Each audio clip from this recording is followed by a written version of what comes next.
a Colombia. Hey church, glad you can make it to Sunday service. Come with me. Welcome to Portugal.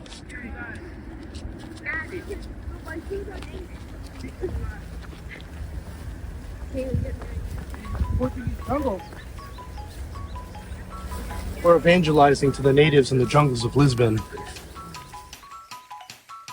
It thrills my heart to see our church go all over the world. Actually, I remember that image when we first started the church of the state of Florida, and just coming out of the central part is just these fireworks that are representative of our people going all over the world. And it's just so cool to see our impact team landing in Colombia. And we have an impact team that just came to Portugal, and now they're going home. It just went by so fast, and having our base team here, it's just exciting to see all that God is doing with our church and going around the world. It really is that true Isaiah 54 that will be spread abroad, will go deep and will go wide, and that Isaiah 55 word that will call a people we don't know, and those people we don't know will come running and obey. I have some really exciting testimonies for you guys from Portugal and Colombia. We have some really exciting testimonies for Colombia. 1, evangelism training. 2, Colombian hospitality. And 3, zeal and joy to go out and share the gospel. You know, this journey started back in 2012 when the church just started. We were praying and asking the Lord, where would you have us go internationally? We knew we wanted to be a hub for the nations. And so it was kind of funny, but in Orlando, I'd pray and ask the Lord. We know that there's so many South Americans here in Orlando and in Florida that I started going to Colombian burger shops and just started praying and asking God for to meet Colombians, and perhaps one day we would find ourselves as a church in Colombia. And so one day after we got the word about Isaiah 55:5 that we will call people we don't know, and those people we don't know will come running and obey because God has put glory on us as a people. I started thinking about Colombia, started thinking about South America, and so we saw this license plate said 555 on it, and I was just like, man, that's it, let's go, let's follow this car into this neighborhood. It was a little crazy, I know, but we ended up going to Luz and Luis's house, and in 2016, after 4 long years of prayer and asking the Lord to open up doors, the door was open, and Luz and Luis, our friends, dear friends, still even today, led us into Armenia, Colombia, where we are today. We went back in 2017 after the 2016 all church trip, and then 2017 we did a base team, and then we skipped a year. In 2019 we did another base team, and then just a few trips here and there. And Kathy and Nathan have been so faithful to pray into this country, and we got to see the fruit. One of the videos Kathy and Nathan sent me was Nathan going from water boy, just being faithful in Colombia and getting us some drinking water, and Kathy laying down the foundation with prayers. He goes from water boy to preacher, and he's up there giving evangelism training to the church there in Armenia.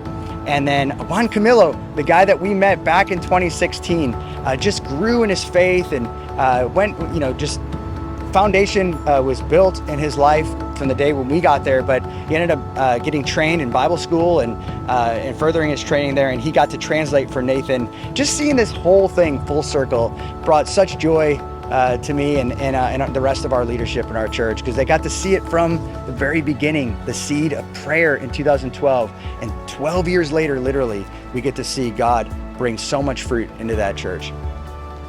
The Colombian hospitality is outstanding. Our people are learning so much from them. It's not just them going out with us and sharing the gospel, but it's eating meals and spending time together. It just reminds me of the book of Acts. It reminds me of Ephesians 2 as well, the barrier being broken down and 2 cultures coming together, becoming one church. It's so amazing to watch this. I mean, testimony after testimony is coming in, and how much joy our people are having with theirs. The partnership is tight. There's many friendships that are being built even now. And the hospitality even goes further. Juan Camilo, as I mentioned earlier, one of our guys got sick and they needed an antibiotic. They needed some care at the hospital. And up until midnight, Juan Camilo is sitting with our guys, just caring for them, loving them, wanting to make sure that he's okay. Man, we can learn a lot from these guys. Lastly, the zeal and the joy from the Colombian people is amazing. You know, a lot of times we can get really apathetic and evangelism can come somewhat routine. And one of the guys sent me a testimony earlier and just saying, you know, I was convicted watching the Colombian people for the very first time, many of them in their church for the first time, the pastor and even his younger daughters were going out and sharing the gospel, and just the joy on their face, the zeal in their eyes, the passion that they had to reach their own city. It did something. It put something in the tank for our people. Guys, don't get weary. Don't grow weary in doing good. Don't grow weary in sharing the gospel. It's amazing to not only help them. I think it's just this great trade-off. Isn't it cool just to see, like, we bless them, they bless us. We came and we shared, not only taught them how to share the gospel, but they taught us how to be passionate again in evangelism and seeing our people reach for Christ.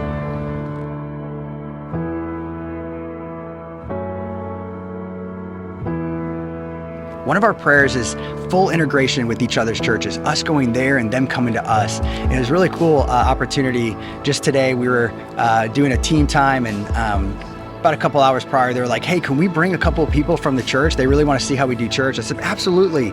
I'd love them to come in. And so they got to witness again, just what you're used to in life group and church on Sunday. We got to pray for one another, encourage each other, share testimonies, and then just share a word, and then have people break up into small groups and get to discuss a little bit of what they learned. And they were so encouraged. One of the things they saw, again, which strikes people, is like, wow, you guys really love each other. You don't just pray and worship and sing songs, but you pray for one another, and we living out that Ephesians 5 and that Colossians 3 word.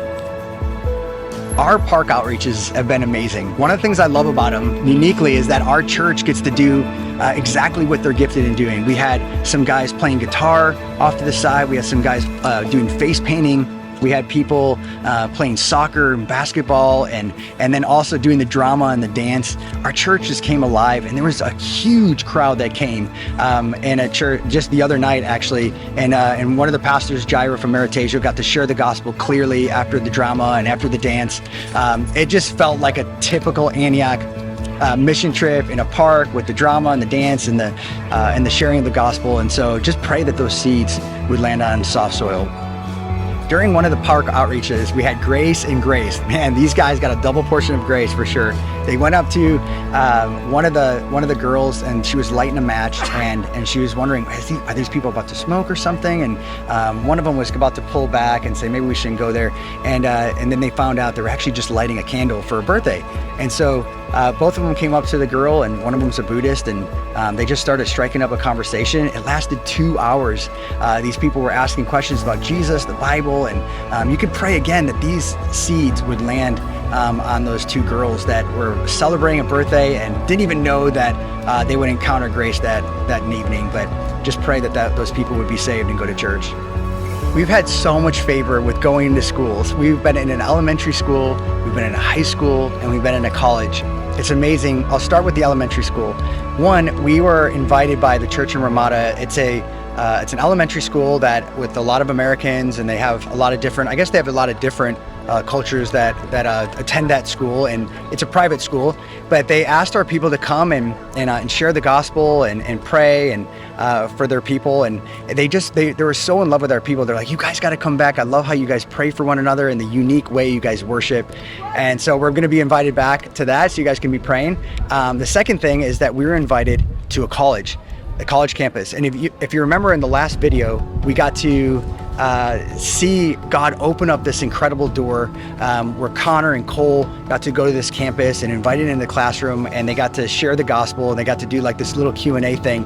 And if you remember, the teacher asked you could come back and be prepared. So they did. They went back to the campus and they met up with one of the girls, and she invited 7 of her friends. And so Connor and a few others got to gather around and share the gospel. They were there for 3 hours, just answering questions, and I guess the teacher is atheist, and so she had a little bit of an issue of them coming back into the classroom. So you can pray for that open door. God can do miracles. And then also on a college campus, which is so cool, we got to be a part of I guess, a Zoom call. Someone got in contact with a college professor, I guess, out on the streets, and he said, hey, would you like to be a part of my classroom? And we're thinking that it's here, visibly here, and I guess it's on Zoom, and it's in front of a bunch of Brazilians, because the class is actually taking place, or the students are watching from Brazil. And so they asked Matthew, hey, can you come on and share the gospel and share about your faith? And so how cool is that, to be invited to 3 schools, elementary, high school, and college? Got good news. We've seen 1 salvation, but man, it was a fight. And so Anthony got to share the gospel with this guy and answer a ton of his questions. And he was beginning to say, okay, if you're serious about giving your life to Jesus, you got to join a church. You got to be a disciple of Jesus and follow him and obey and read the Bible. And so they were trying to get a 3rd meeting with them, because they already had an initial meeting, and then they met up again, and they're trying to get a 3rd meeting and get him to come to church. But he wouldn't answer, and it was just really difficult to get him to answer the text. And we've been there, right? I mean, I remember years ago just texting to the point of almost to the borderline harassment. We're like, will you come to church? Will you? We really want to see you follow Jesus. And church, it is a fight for people, and sometimes it does take several months to make a disciple. And so one of the things we're learning here is that there is spiritual warfare, and we need to fight. I remember Anthony just recently, he reached out to me and said, man, I think we're experiencing warfare, could you just pray? And then it was actually a day later that he said, hey, good news. He answered, and he actually wants to come to one of the Wednesday night meetings.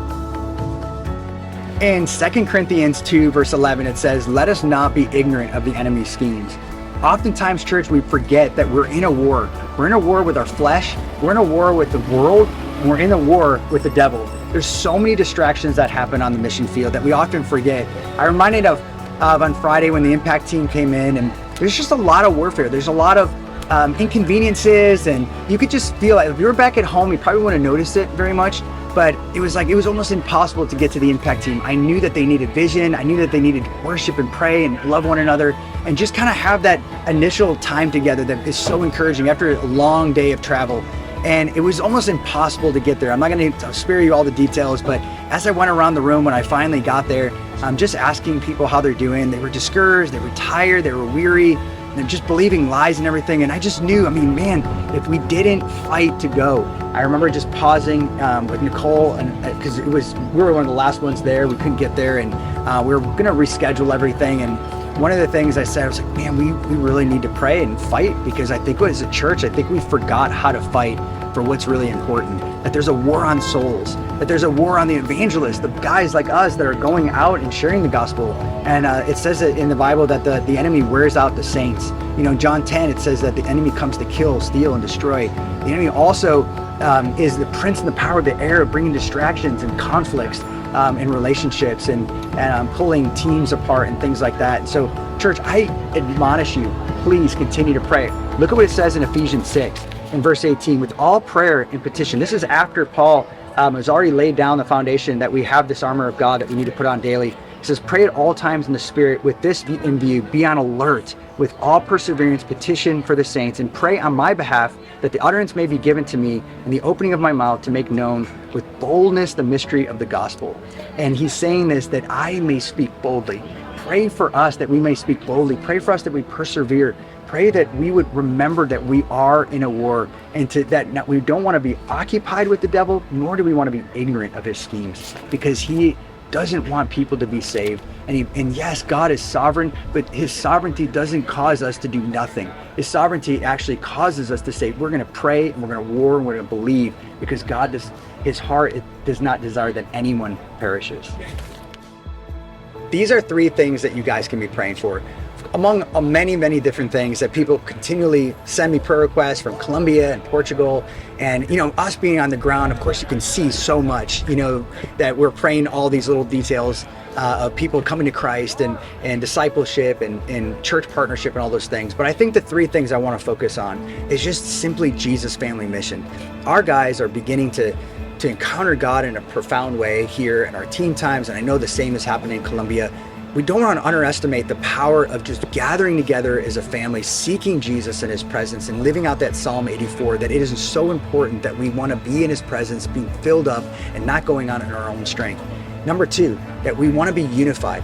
Conflicts are arising naturally. It's going to happen when we're around each other all the time, right? So we want to pray that God would unify us. We would clear up any conflict and have some resolution. It's normal when sinners get in the room. Christians, we're gonna fight. We're gonna have conflict. Remember, I just said that the devil is the prince and the power of the air, and that may we continue to fight for one another and encourage one another, as it is still called today. And number three, pray for salvations. Pray that people would stick in their churches long after we leave, and pray that people would then become disciples of others.